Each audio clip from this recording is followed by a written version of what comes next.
Bolingbrook, Illinois was the kind of place where neighbors waved at each other on their morning jogs, where children played on pristine lawns, and where the evenings were filled with the gentle hum of sprinklers. To outsiders, it was a portrait of suburban perfection, but every facade, no matter how carefully constructed, hides its cracks. For Stacy Peterson, those cracks were threatening to swallow her whole. At 23, Stacy had what many would consider a dream life. Married to Drew Peterson, a respected 53-year-old police sergeant, she lived in a well-kept two-story home with their two children. Drew's charm had swept Stacy off her feet years ago, and for a time it seemed like their lives were pulled straight out of a picture book. But what the community saw, a devoted wife, a dutiful husband, was far from the truth. Stacy's days were meticulously monitored by Drew. From her phone calls to her errands, everything required his approval. She often smiled at the curious glances from neighbors, brushing off their questions about why she rarely left home without Drew's knowledge. "He's just protective," she would say, her voice light but her eyes betraying a deeper unease. That morning, Stacy stood at the kitchen counter, her hands cradling a cup of coffee that had long gone cold. Drew's voice echoed from the living room, a steady stream of commentary on the morning news. She barely heard him. Her mind was a whirlwind, replaying the past week, an argument about a simple dinner plan that had spiraled into hours of tension. She had started to notice a pattern, one she could no longer ignore. Drew's control over her wasn't love, it was power. She turned to the sound of small footsteps pattering into the kitchen. Anthony, her youngest, beamed up at her with sleepy eyes, clutching his favorite stuffed animal. "Mommy, can we go to the park today?" he asked, his innocent face lighting up her world for a moment. Stacy crouched down to hug him, whispering, "We'll see, baby." Drew appeared in the doorway, his presence instantly commanding the room. "The park? Not today," he said curtly, the suggestion hanging in the air like a warning. Stacy felt her chest tighten, but forced a smile for Anthony's sake. "Maybe tomorrow," she murmured, brushing a strand of hair from her son's forehead. That night, as Drew watched a rerun of his favorite crime drama, Stacy sat in the bedroom, scrolling through old pictures on her phone. There was one that stopped her, a photo of her and Drew at their wedding. Her smile was radiant, full of hope, but now, years later, she barely recognized herself in that image.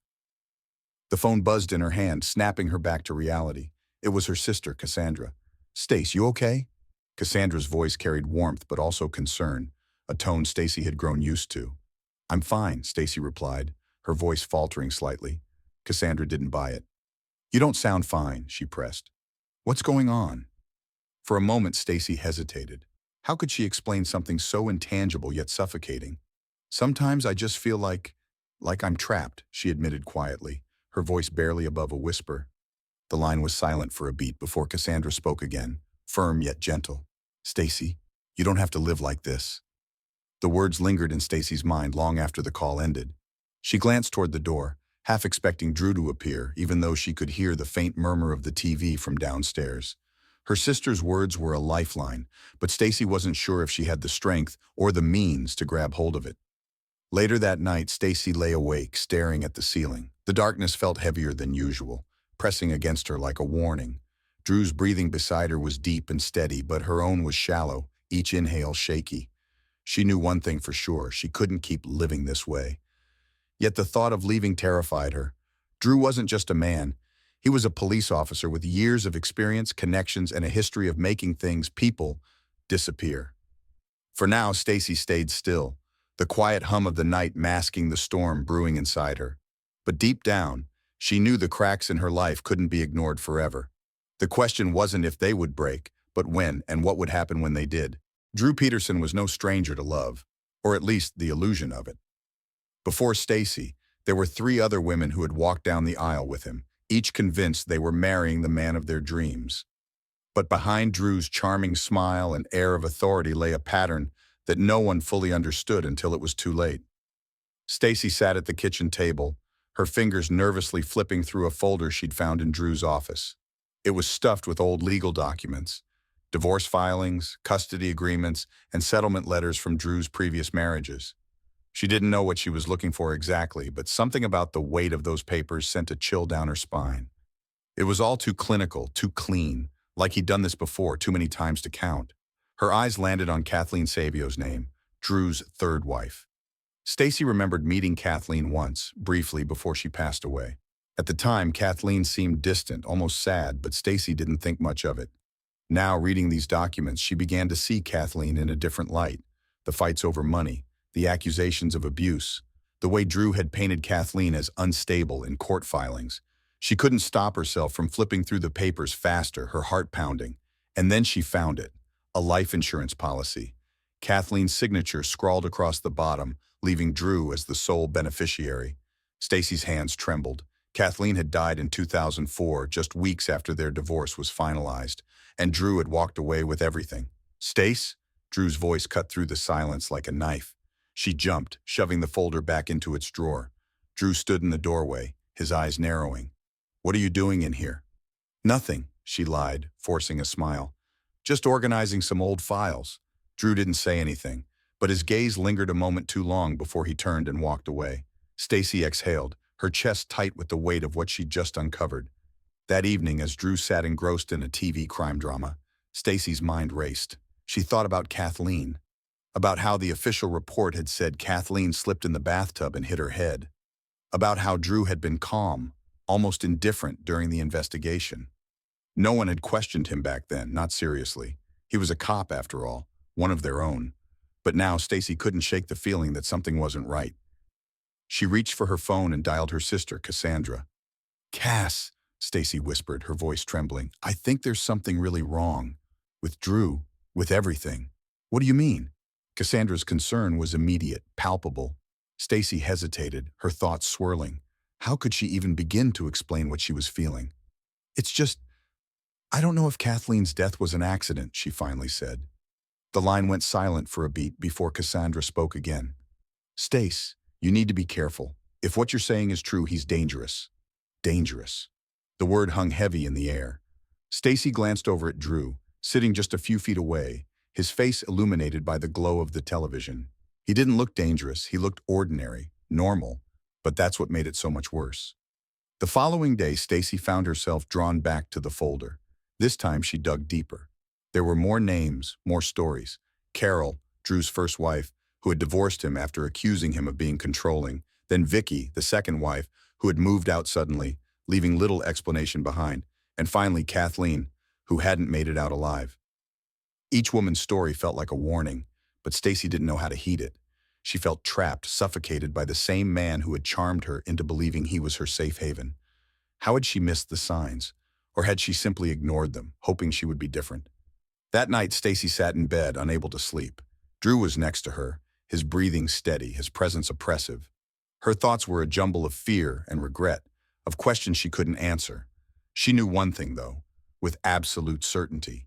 Kathleen's death wasn't the end of Drew's story, and if she wasn't careful, it wouldn't be the last. The morning sun filtered through the curtains, casting long, narrow beams across the bedroom floor.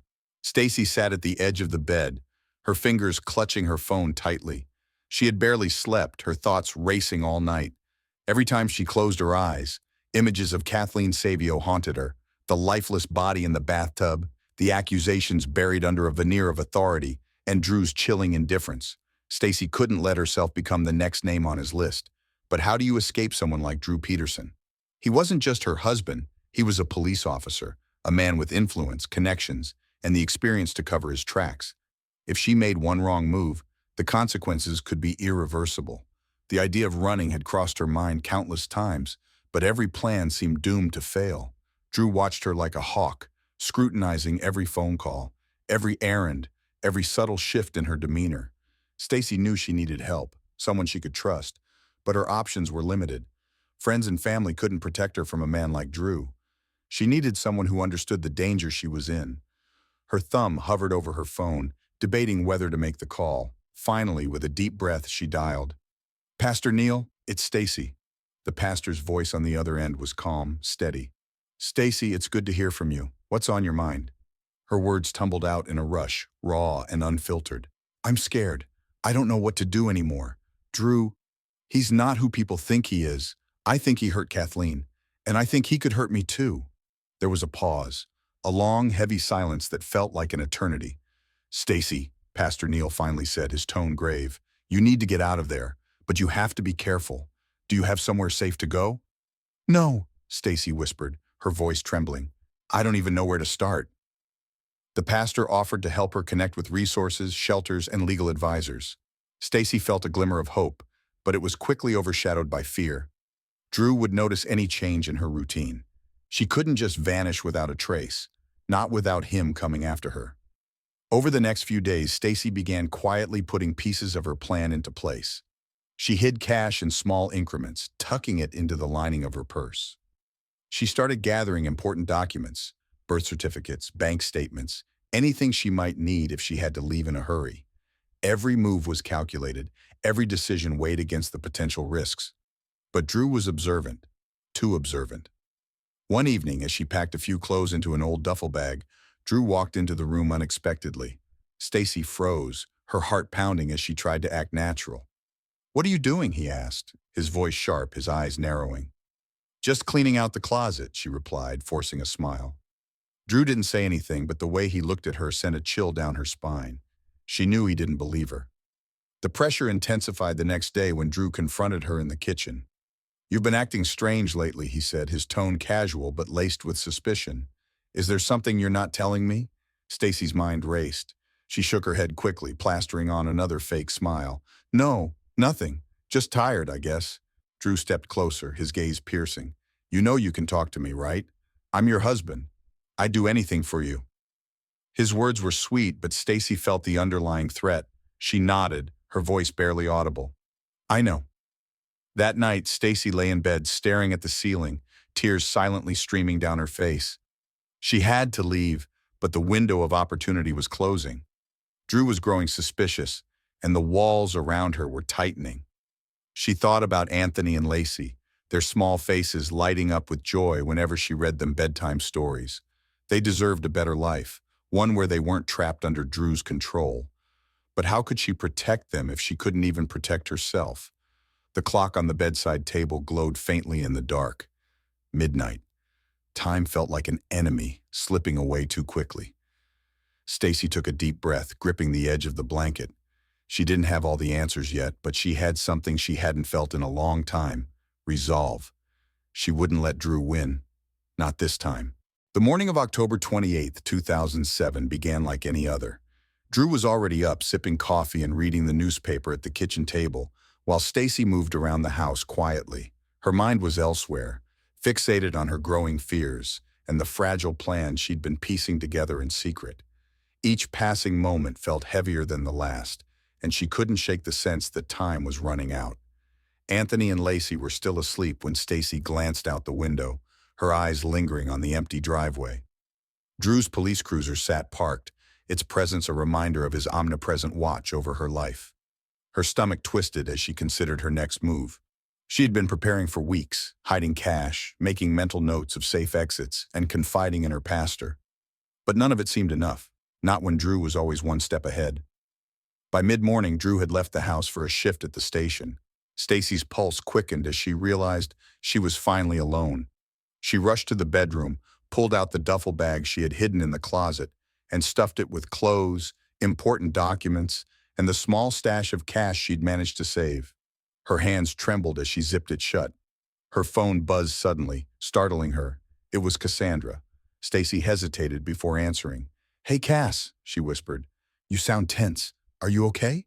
Cassandra's voice was filled with concern. Stacy hesitated, her voice cracking. "I'm leaving, Cass. I can't do this anymore." "Stace, are you sure it's safe? What if he finds out?" Cassandra's tone was urgent, almost panicked. "I don't have a choice," Stacy replied, her voice firm despite the fear gnawing at her insides. "I can't live like this anymore."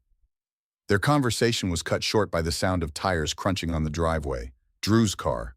Stacy's heart plummeted. She shoved the duffel bag under the bed and hurried to the kitchen, trying to appear nonchalant. Drew walked in, his presence as suffocating as ever. "You didn't answer your phone earlier," Drew said, his tone flat but probing.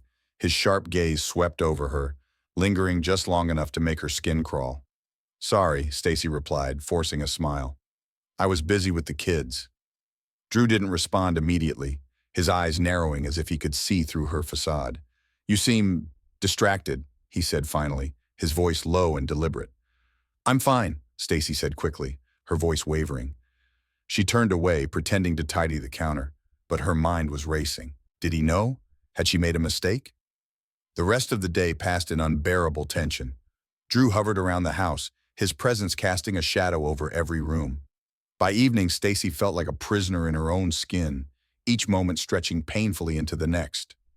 That night, Drew sat in the living room, flipping through TV channels while Stacy tucked the kids into bed. She lingered in Anthony's room longer than usual, her fingers brushing through his soft hair as he drifted off to sleep. The thought of leaving him and Lacey behind made her chest ache, but taking them with her seemed impossible. Drew would find her. He always did. Around midnight, Stacy lay awake, staring at the dark ceiling. Drew's even breathing beside her only heightened her sense of dread. She couldn't stay, but she couldn't leave, not yet. The risk was too great. And then the morning came, and Stacy was gone. When Cassandra called later that day and got no answer, alarm bells went off immediately. She drove to Stacy's house, her heart pounding. Drew answered the door, his expression cold and detached.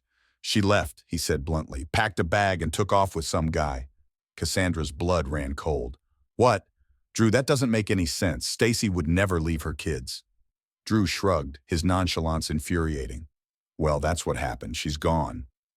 By the following day, Stacy's disappearance had become the talk of Bolingbrook. Friends and family organized search efforts, scouring parks, wooded areas, and empty fields. Meanwhile, Drew continued to insist she'd left voluntarily, even going as far as joking with reporters. "Maybe she's on a beach somewhere," he said with a smirk, "drinking margaritas." The more Drew spoke, the more suspicion grew. Stacy's family didn't buy his story, and neither did the community.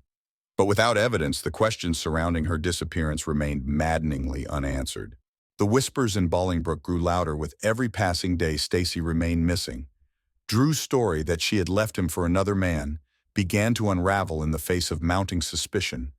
Friends and family knew Stacy would never abandon her children. Her disappearance wasn't just unusual, it was impossible to explain away. Among those questioning Drew's version of events was Sharon Bukowski, Stacy's neighbor and confidant. Sharon had always sensed something was wrong in the Peterson household, but Stacy rarely shared the details. Now Sharon replayed every interaction, every glance, every half-spoken sentence Stacy had ever shared. It wasn't long before one memory stood out, a chilling sight she couldn't shake. The night Stacy disappeared, Sharon had seen Drew moving something, a large dark blue plastic container, into his SUV. She hadn't thought much of it at the time. Drew often handled heavy-duty items related to his work. But now, in light of Stacy's disappearance, the image burned into her mind. What could have been inside that container? And why had Drew looked so tense, so deliberate, as he loaded it into his car under the cover of darkness? Sharon's account quickly reached the authorities, and they seized on the lead. Detectives visited Drew's home, asking questions and conducting a search. Drew, ever calm and collected, greeted them with his usual air of confidence. "You're welcome to look around," he said, his smile unnervingly polite. "But you won't find anything." The search yielded no immediate results. No blue container, no sign of Stacy. Still, detectives couldn't ignore the growing circumstantial evidence piling up against Drew. The way he spoke about Stacy's disappearance raised more red flags than answers. "She just left," he repeated in interviews. "People leave all the time. It's not that complicated." But it was complicated. Stacy's family was adamant. She wouldn't leave without telling someone she trusted. Cassandra, her sister, confronted Drew directly. "Where is she, Drew? What did you do?" she demanded, her voice trembling with both fury and fear. Drew's expression didn't falter. "You're wasting your time," he said coolly. "Stacy made her choice. It's not my fault you can't accept it." The more Drew spoke, the more the community began to doubt him. His nonchalant attitude, his refusal to participate in search efforts, it all painted a picture of a man who wasn't grieving the loss of his wife. Instead, Drew seemed to relish the attention, using the media frenzy to maintain his public persona while mocking those who suspected him. Despite his bravado, Drew's behavior behind closed doors was far from steady. One of his colleagues at the police department later recounted how Drew had become increasingly erratic in the days following Stacy's disappearance. He'd make these offhand comments, the colleague said, about how women are unpredictable, about how people don't appreciate what they have until it's gone. It was unsettling. The blue container continued to haunt the investigation. Detectives scoured nearby areas, searching waterways, landfills, and wooded spaces for any trace of it. Sharon's testimony gave them a timeline, but without physical evidence, The case against Drew remained circumstantial. Weeks turned into months, and still, Stacy's whereabouts remained a mystery. But the community refused to give up. Candlelight vigils were held in her honor, and volunteers combed through every inch of Bolingbrook in search of answers. At every event, Drew was conspicuously absent. When asked why he wasn't participating, he shrugged. "What's the point? She's gone. They'll never find her." Drew's chilling words hung in the air like a storm cloud. Detectives grew increasingly frustrated, knowing they were on the cusp of something but unable to cross the threshold without tangible proof. Forensic teams re-examined Drew's home, his car, his property, but the blue container, the key to unlocking the mystery, had vanished without a trace. Still, Sharon's testimony couldn't be ignored. It added weight to the growing suspicion surrounding Drew, casting doubt on his every move. What was inside that container? And more importantly, where had Drew taken it? As the investigation pushed forward, the blue plastic container became a symbol of both hope and dread. It was a lead they couldn't let go of, a piece of the puzzle that might one day reveal the truth about Stacy's disappearance. But until then, it remained an enigma, haunting everyone who sought justice for Stacy Peterson. The reopened investigation into Stacy Peterson's disappearance unearthed a specter from Drew Peterson's past, a ghost that refused to rest. Kathleen Savio, Drew's third wife, had died under circumstances that had long been shrouded in doubt. For years, her death had been dismissed as an accident, but now, with Stacy gone, those conclusions were being called into question. Kathleen's story began to resurface in media reports and whispers among Bolingbrook residents. She had been found lifeless in her bathtub in 2004, just weeks before her divorce from Drew was finalized. There was no water in the tub, no sign of drowning. Yet the cause of death had been ruled as accidental. Friends and family had always believed otherwise, but their voices had been drowned out by Drew's influence and reputation as a seasoned police officer. Detectives revisited the original case files and were struck by the glaring inconsistencies. Bruises on Kathleen's body had been noted but not investigated further. The lack of water in the tub was overlooked. Witnesses who had raised concerns about Kathleen's safety had been ignored. It was clear now that mistakes, or perhaps something more deliberate, had been made. A decision was made to exhume Kathleen's body for a second autopsy. The news sent shockwaves through the community. Drew, upon hearing of the development, reportedly laughed. "Let them dig her up," he said, his voice dripping with disdain. "They're not going to find anything." But they did. The new autopsy, conducted by a team of forensic experts, revealed the truth that had been buried with Kathleen. Her death was no accident. She had died from blunt force trauma, consistent with being attacked. The findings pointed directly to foul play, reigniting suspicions about Drew's role in her death. Kathleen's sister, Sue Doman, was among the first to speak out after the results were made public. "We've been saying this for years," she said through tears. Kathleen didn't just slip and fall, she was murdered, and now, finally, people are listening. The connection between Kathleen's death and Stacy's disappearance became impossible to ignore. Stacy had confided in her pastor that Drew had killed Kathleen. Those words, once dismissed as the ramblings of a fearful wife, now carried undeniable weight. The pastor came forward with his account, describing how Stacy had wept as she told him the truth. "She was terrified," he said. "She knew too much, and she knew it made her a target."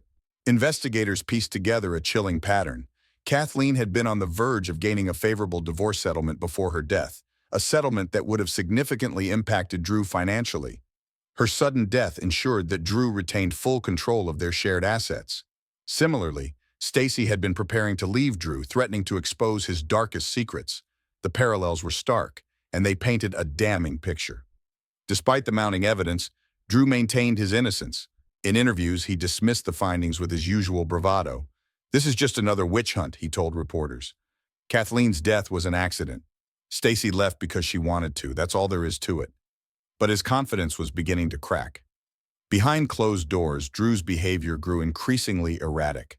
Former colleagues noted his sharp temper and paranoid tendencies.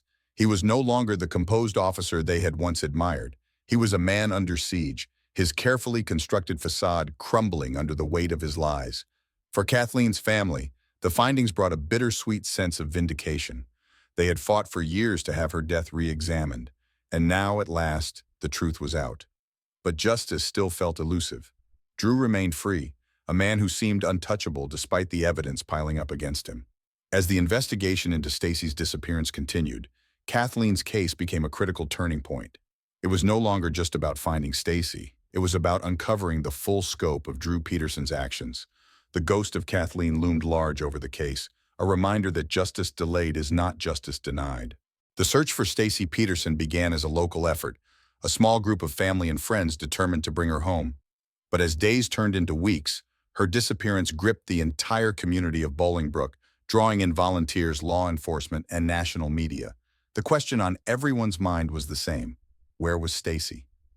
On a chilly November morning, Cassandra Cales, Stacy's sister, stood at the center of a gathering at the Bolingbrook Community Center. Volunteers filled the room, holding maps, flashlights, and determination etched into their faces. Cassandra's voice cracked as she addressed the crowd. "My sister wouldn't leave her children. She wouldn't just vanish. We need to find her." The group dispersed into teams, scouring parks, empty lots, and wooded areas. Helicopters flew overhead, their blades cutting through the silence as search dogs combed the ground below. The air was thick with urgency, a collective desperation to uncover the truth.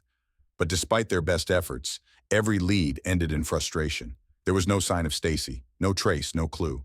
At the same time, Drew Peterson continued to maintain his innocence. His demeanor was unnerving, a mixture of arrogance and apathy. He refused to join the search efforts, brushing them off as a waste of time. When questioned by reporters, he smirked. "She's gone, that's the reality. I don't know why everyone's so obsessed with looking for someone who doesn't want to be found." His words infuriated Stacy's family and raised more suspicions among the public. How could a husband remain so indifferent to his wife's disappearance? Drew's lack of concern wasn't just unusual, it was damning. The media descended on Bolingbrook, turning Stacy's case into a national story. News anchors speculated about Drew's involvement, his past relationships, and his suspicious behavior. Kathleen Savio's name resurfaced in headlines, tying her tragic death to the growing mystery of Stacy's disappearance. Drew, unbothered by the scrutiny, appeared on morning talk shows, deflecting questions with calculated charm. "People love a scandal," he said, flashing a smile, "but there's no scandal here." Behind the scenes, investigators worked tirelessly. They tracked Drew's movements on the day Stacy vanished, analyzing phone records, surveillance footage, and witness statements. One detail caught their attention. Drew's police SUV had been spotted near a remote canal late that evening. It was a location he couldn't explain, a gap in his story that added another crack to his alibi. As days turned to months, hope began to wane. The vigils grew quieter, the search parties smaller. But Stacy's family refused to give up. Cassandra, in particular, became the face of the fight for answers. She appeared on every news segment, holding up pictures of Stacy and pleading with the public for help. "If you know something, say something," she begged. "We just want her home." Amid the growing frustration, Sharon Bichowski, Stacy's neighbor, stepped forward with a chilling recollection. She described the blue plastic container she had seen Drew loading into his SUV the night Stacy disappeared. Her testimony reignited the investigation, providing a possible link to Drew's involvement. But the container was nowhere to be found. Detectives scoured the canal where Drew's SUV had been spotted, dredging the murky water in hopes of uncovering evidence. Every passing day felt like a race against time, a fight against the erasing hands of nature. Stacy's children, too young to understand the gravity of the situation, often asked for their mother. Anthony clutched his stuffed animal tightly, looking up at Cassandra with wide eyes. "When's Mommy coming home?" he asked softly. Cassandra's heart broke every time she heard those words, but she never let the children see her tears. "Soon, baby," she would whisper, her voice steady despite the ache in her chest. "We'll find her soon." The community held its breath as the search continued. Every new lead brought a flicker of hope, only to be extinguished by another dead end. Yet through the heartbreak and frustration, one thing remained constant: the determination to uncover the truth. Stacy's family wouldn't stop until they found her, and Drew Peterson, with his smirks and dismissive words, couldn't stop the tide of suspicion rising against him. The cold, murky water of the Des Plaines River glistened faintly under the weak winter sun. Search teams moved cautiously along the banks, their boots sinking into the damp, marshy ground. For months, they had scoured countless waterways and fields, following every lead, every hunch. Today was no different. Another day, another search. But something about this spot felt heavier, more foreboding. Detective Maria Lopez stood at the edge of the river, her hands stuffed into the pockets of her coat as she watched the divers descend into the freezing water. The tip that had brought them here was vague, a passing comment from a local fisherman who had noticed something unusual weeks ago. Still, in a case as desperate as Stacy Peterson's, no lead was too small to follow. Hours passed with little progress, the search marked by silence and the occasional splash of water. Then came the shout, "We've got something!" Everyone froze. The sound of urgency in the diver's voice sent a wave of tension rippling through the team. Lopez's heart raced as she hurried to the riverbank, her boots slipping on the mud. Moments later, the divers emerged, carrying a large, dark blue plastic container. The very container described by Sharon Bykowski, the one Drew Peterson had been seen loading into his SUV the night Stacy disappeared. The container was sealed, waterlogged, and ominous. The air grew still as the team carefully placed it on the ground. Lopez's voice was steady, but her hands trembled as she gave the order. "Open it!" The lid creaked as it was pried loose, revealing a sight that made the breath catch in her throat. Inside was the unmistakable remains of a human body, Stacy's body. The scene was both heartbreaking and horrifying, a grim confirmation of what her family had feared all along. News of the discovery spread quickly, igniting a storm of emotion throughout Bolingbrook and beyond. Stacy's family was informed immediately. Cassandra collapsed to her knees when she heard the words, her sobs shaking her entire body. "I knew it," she cried. "I knew he did this." Meanwhile, Drew Peterson was at home when detectives arrived. The knock on his door was sharp, deliberate. Drew opened it with his usual air of smugness, but the sight of the officers, stone-faced and resolute, made him pause. "What's this about?" he asked, his voice clipped. Lopez stepped forward. "We found her, Drew. Stacy. We know what you did." For the first time, Drew's composure faltered. His jaw tightened, his eyes narrowing as he tried to calculate his next move. "You have no proof," he spat. "This is a witch hunt." But the discovery of Stacy's body changed everything. Forensic evidence linked the container to Drew's SUV, and the injuries on Stacy's remains painted a clear picture of violence. The investigation, which had long felt stalled, now had its breakthrough. The community reacted with a mix of relief and grief. Candlelight vigils were held in Stacy's honor, the flickering flames a symbol of both mourning and resilience. People gathered to support her family, their voices rising in a unified demand for justice.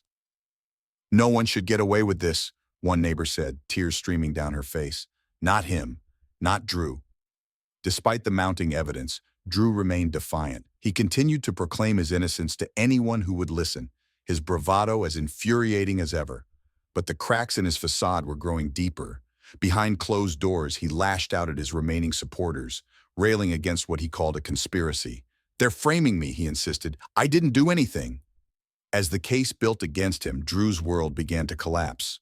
Former allies distanced themselves, unwilling to be associated with the growing mountain of evidence. The walls Drew had built around himself, walls of charm, manipulation, and control, were crumbling. The discovery of Stacy's body was not just a turning point in the investigation. It was a turning point for her family, her community, and the fight for justice. For the first time, there was a glimmer of hope that Drew Peterson would finally face the consequences of his actions. The courtroom buzzed with quiet tension as Drew Peterson entered, flanked by his defense team. His expression was neutral, but his body language betrayed the weight of the moment. Reporters jostled for position, their cameras clicking incessantly, capturing every angle of the man at the center of the trial that had gripped the nation. This wasn't just about Kathleen Savio or Stacy Peterson. It was about exposing the years of manipulation, control, and violence that Drew had hidden behind his badge. The prosecution was determined to peel back the layers of Drew's carefully constructed facade and reveal the man beneath. Stacy's family sat in the front row, their faces somber but resolute. Cassandra clutched a photograph of Stacy, her thumb brushing over the image of her sister's smiling face. Nearby, Kathleen's sister, Sue Doman, sat with her hands clasped tightly, her knuckles white. They had waited years for this moment, years for the chance to hold Drew accountable. The prosecution wasted no time. "Ladies and gentlemen of the jury," the prosecutor began, his voice firm, "this case is about a man who used his position of power to silence those who challenged him. Kathleen Savio and Stacy Peterson are not here to tell their stories, but we will. The first witnesses called to the stand painted a chilling picture of Drew's relationships. Kathleen's friends described her fear in the months leading up to her death. "She told me," one friend testified, her voice trembling, "that if anything happened to her, Drew would be responsible." Next came Stacy's pastor, a calm and composed figure who recounted the conversations he'd had with her. "She told me Drew had admitted to killing Kathleen," he said, his words hanging heavy in the air, "and she was terrified he would do the same to her." Drew's defense team attempted to discredit the witnesses, painting Kathleen and Stacy as unstable, emotional women prone to exaggeration. But the jury's attention lingered on the evidence. The forensic analysis of Kathleen's injuries, the discovery of Stacy's body in the blue plastic container, and Drew's own inconsistencies in interviews all pointed to a man who had carefully planned and executed his crimes. In a dramatic turn, the prosecution introduced surveillance footage showing Drew's SUV parked near the Des Plaines River the night Stacy disappeared. Coupled with forensic evidence linking the plastic container to his vehicle, it was a devastating blow to the defense. Drew's demeanor throughout the trial was unsettling. He smirked at the jury during testimony, whispered to his attorneys while witnesses spoke, and seemed unfazed by the gravity of the charges against him.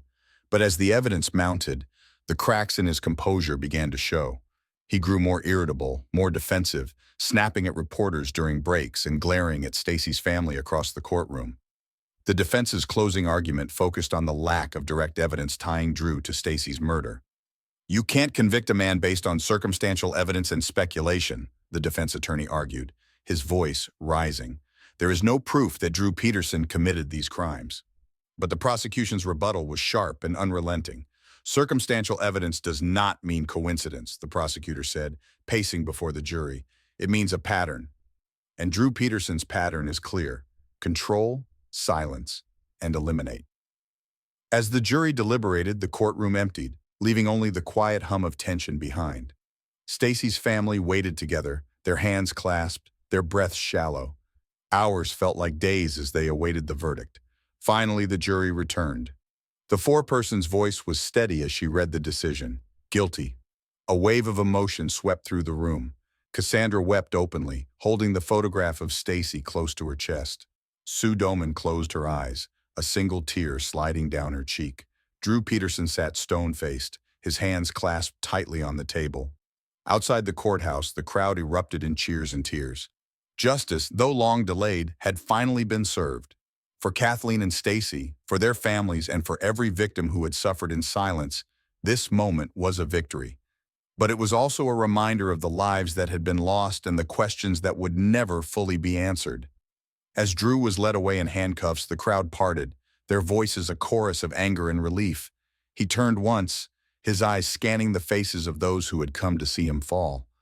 But there was no sympathy, no support, only the weight of his actions reflected back at him. The air in the courtroom was suffocating. Rows of onlookers sat in tense silence, their faces etched with anticipation. Stacy's family clung to each other, their hands clasped tightly, eyes fixed on the jury box. Drew Peterson sat at the defense table, his expression unreadable, though the tightness in his jaw betrayed his inner turmoil. The foreperson of the jury rose, holding a slip of paper that seemed to carry the weight of the world. The room collectively held its breath as the judge gestured for the verdict to be read. "On the charge of first-degree murder in the case of Kathleen Savio," the foreperson began, her voice steady, "we find the defendant, Drew Peterson, guilty." The words landed like a thunderclap. For a moment, the room was frozen in time, disbelief and relief mingling in the charged atmosphere. Then came the sound of muffled sobs, Stacy's sister Cassandra breaking down in her seat. Sue Doman, Kathleen's sister, closed her eyes, her shoulders shaking as years of pain and frustration gave way to an overwhelming flood of vindication. Justice, long overdue, had finally arrived. Drew's face remained impassive, but a faint twitch in his temple betrayed the cracks in his composure. His attorneys leaned in, whispering hurried reassurances, but even they seemed to recognize the futility of their efforts. The evidence had been too strong, the testimony too damning. The judge's voice cut through the murmur of the crowd. "Order in the court," he demanded, his gavel striking sharply against the wood. "We will now proceed to sentencing." The prosecution outlined the severity of Drew's crimes, painting him as a man who had abused his position of power to evade justice for years. Kathleen Savio was a mother, a sister, a friend, the prosecutor said, his voice rising with passion. Her life was stolen from her, and for years, her family was denied the truth. Today, we ensure that her voice is finally heard. Drew's defense attempted a last-ditch effort for leniency, citing his years of service as a police officer, but the argument fell flat in the face of the overwhelming evidence of his calculated actions. When the sentence was announced, 38 years in prison, there was no joy in the courtroom, only a heavy sense of closure. For Kathleen's family, it was a victory tainted by the loss they had endured. For Stacy's family, it was a bittersweet moment, knowing that Drew had yet to answer for her disappearance fully. Outside the courthouse, a crowd had gathered, their voices a mix of cheers and calls for further justice. News cameras captured the emotional reactions of those closest to the case. Cassandra, holding a framed photo of Stacy, addressed the crowd. "This isn't over," she said, her voice trembling but strong. "We will keep fighting for Stacy, for Kathleen, and for every woman who has been silenced." Drew was led out of the courtroom in handcuffs, his head held high despite the gravity of his conviction. As he passed Stacy's family, he glanced at Cassandra, his eyes narrowing. The look sent a chill through her, but she refused to look away. This was her moment, their family's moment, and she wouldn't let Drew take it from them. Inside his prison cell that night, Drew sat alone, his once powerful presence reduced to a shadow of its former self. The walls of his carefully constructed world had crumbled, leaving him to face the stark reality of his actions. For the first time, there was no badge to hide behind, no authority to shield him. In Bolingbrook, the Peterson home stood silent, a haunting reminder of the lives that had been forever changed. Neighbors passed by with quiet reverence, their thoughts turning to Stacy and Kathleen, two women whose stories had united a community and captured a nation's attention. But the story wasn't over. For Stacy's family, the verdict was only the beginning of their fight for answers. They would continue to push, to search, to demand accountability. Drew Peterson had been brought to justice, but Stacy's voice, her truth, still waited to be uncovered. The courtroom battle was over, but for Stacy's and Kathleen's families, the fight for justice was only part of their journey. As the initial wave of relief subsided, the harsh reality of their loss settled in, a void that no conviction could ever truly fill. Cassandra sat in Stacy's favorite armchair, a blanket draped over her lap. The house was eerily quiet, save for the occasional rustle of leaves outside the window. She clutched a photo of Stacy, the edges worn from being handled so often. It was a picture of her sister in happier times, her smile bright and full of life. Cassandra ran her fingers over the image, tears welling in her eyes. "I promise, Stace," she whispered, her voice breaking. "I'll never stop fighting for you." The weeks following Drew Peterson's sentencing were a whirlwind of emotions and public appearances for Stacy's family. Cassandra, now the de facto spokesperson, found herself balancing grief with advocacy. She spoke at rallies, participated in interviews, and joined forces with domestic violence organizations to raise awareness about the warning signs that often go unnoticed. During one such event, a woman approached Cassandra, her voice trembling. "Your sister's story saved my life," she said, tears streaming down her face. "I was in a situation just like hers, but because of you, I found the courage to leave." Cassandra hugged the woman tightly, her heart aching with both sorrow and pride. Stacy's story had become a beacon of hope for others, a legacy born from tragedy. Meanwhile, Drew's life behind bars was a stark contrast to the one he had carefully curated outside. Stripped of his badge and authority, he was just another inmate, his crimes making him a target of disdain even among his peers. Reports of his erratic behavior and outbursts circulated, painting a picture of a man unraveling under the weight of his guilt and isolation. But Drew maintained his innocence, filing appeals and insisting he had been framed. His protests, however, fell on deaf ears. The world had moved on without him. Back in Bolingbrook, the Peterson home stood as a haunting reminder of the lives that had been forever altered. Neighbors avoided it, their glances fleeting and filled with unease. For those who had known Stacy, it was impossible to walk past without feeling the sting of her absence. Stacy's children, Anthony and Lacey, were taken in by Cassandra, who dedicated herself to giving them the love and stability their mother would have wanted. On quiet nights, Anthony would crawl into Cassandra's lap, clutching his stuffed animal tightly. "Do you think Mommy's happy now?" he asked softly one evening. Cassandra kissed the top of his head, her tears falling silently. "I think she's proud of you," she replied, "and I know she loves you more than anything." The community rallied around the family, offering support in countless ways. Vigils turned into fundraisers, and local businesses displayed posters reminding patrons of Stacy's story. Though the scars of the tragedy would never fully heal, Bolingbrook found strength in unity, determined to honor Stacy and Kathleen by ensuring their stories were never forgotten. For Cassandra, life after loss was a delicate balance of mourning and moving forward. Some days were heavier than others, weighed down by the memories of Stacy's laughter, her warmth, her dreams. But through the pain, Cassandra found purpose. She vowed to continue fighting, not just for her sister, but for all the women who had faced similar fates. One evening, as the sun dipped below the horizon, Cassandra stood at Stacy's grave, a bouquet of fresh flowers in her hands. The air was cool, the world quiet. She knelt, placing the flowers gently on the grass. "We're not done yet," she whispered, her voice steady despite the tears streaming down her face. "I'll keep going, for you, for everything you believed in." As she rose, a breeze swept through the cemetery, carrying with it the faint scent of blooming flowers. Cassandra closed her eyes, feeling a flicker of peace. Life after loss was never easy, but it was a life worth living for Stacy, for Kathleen, and for the countless others who deserved justice. The world may have turned its gaze away from Bolingbrook, but for Stacy Peterson's family, the fight was far from over. In the years since Drew Peterson's conviction, their mission had evolved. It was no longer just about justice, it was about transformation. Stacy's story, though born of tragedy, had become a catalyst for hope, awareness, and change. Cassandra Cale sat before a packed auditorium, her voice steady as she recounted her sister's life. The crowd listened intently, their expressions a mix of sorrow and determination. This wasn't the first time Cassandra had shared Stacy's story, but it never got easier. "My sister was brave, but she felt trapped," Cassandra said, pausing to compose herself. "And she's not the only one. There are so many Stacys out there, so many people who need help but don't know where to turn." The room erupted into applause as Cassandra finished her speech, her words resonating with survivors, advocates, and lawmakers alike.